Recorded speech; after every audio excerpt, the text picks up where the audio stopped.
Hello দেয়ার।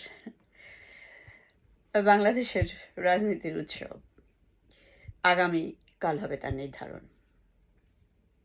ঢাকা শহর এখন খালি প্রায়। ঈদের মৌসুমে যেমন হয় তার চেয়েও বোধহয় খালি।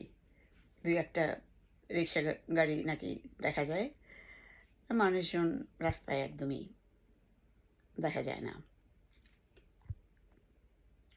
বরিশালের লঞ্চগুলো যাত্রীদের জন্য ফ্রি করে দেওয়া হয়েছে, যেটা কোনো কালেই হয়নি। গার্মেন্টসের কর্মীরা ৩-৪ দিনের জন্য ছুটি পেয়েছে, তারা সবাই দেশে চলে গেছে। মানুষ বাস ভর্তি করে দেশে চলে যাচ্ছে ভোট দেওয়ার জন্যে। ভালো কথা, আপনারা সবাই আপনাদের দায়িত্ব কর্তব্য পালন করতে যাচ্ছেন, করবেন। সেটা আপনাদের মানসিক কারণেই হোক আর যে কোনো প্রয়োজনের কারণেই হোক। কেউ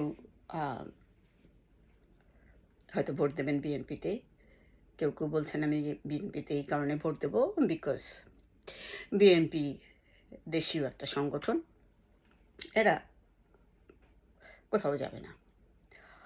আর জামাতিকে আমরা এই কারণে ভোট দেবো না বিকজ এরা পাকিস্তানিদের সঙ্গে মিলে যাবে। আর কেউ কেউ বলছেন জামাতিদের আমরা এই কারণে ভোট দেবো যারা একসময় আওয়ামী লীগদের সঙ্গে সংসদে বসছিল এবং ইনডাইরেক্টলি এরা আওয়ামী লীগদের সঙ্গেই ছিল। সে যাই হোক, এটা আপনাদের যার যার ব্যক্তিগত ব্যাপার, আপনারা এর দেখে শুনেই যা কিছু করবেন।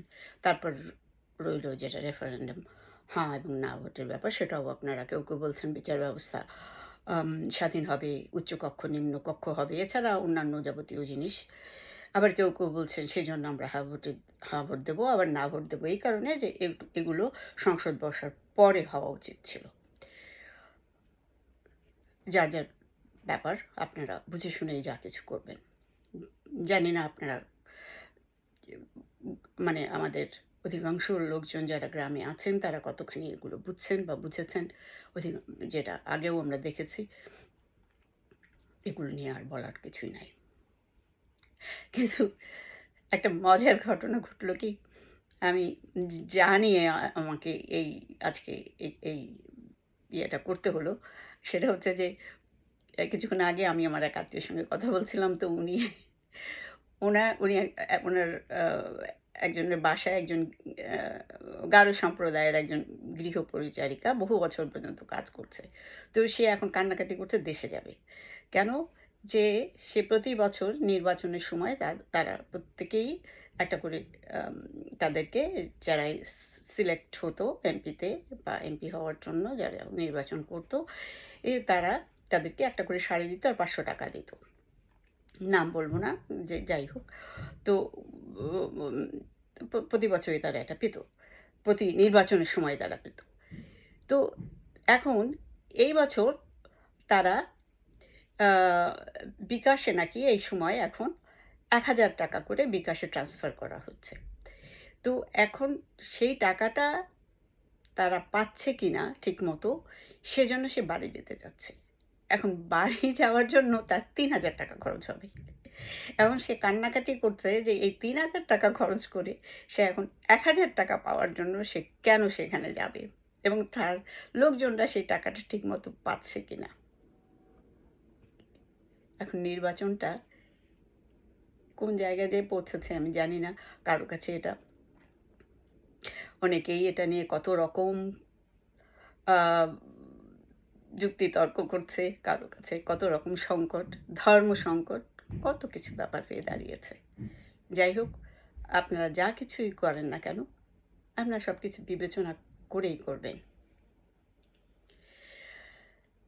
আমি বাংলাদেশের মেয়ে, প্রবাসে থাকি, তাই বাংলাদেশের সুখ দুঃখ বা উত্থান পতন যা কিছুই হয় না কেন, আমাকে উত্থানের কথা শুনলে খুশিতে মনটা ভরে যায়।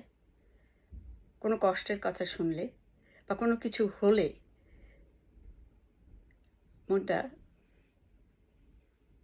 একা একাই ভিতরে ভিতরে খুব জর্জরিত হই।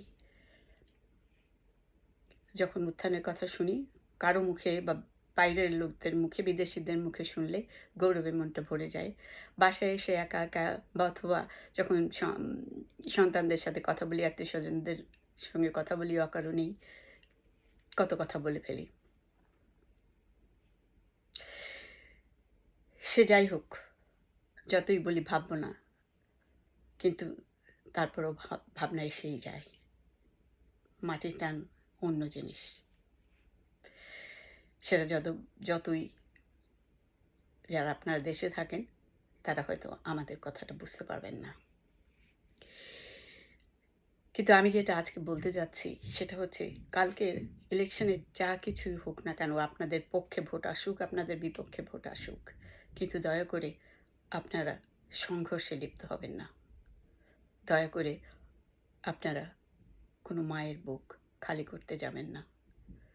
দয়া করে আপনারা কোনো রক্তপাত ঘটাতে যাবেন না।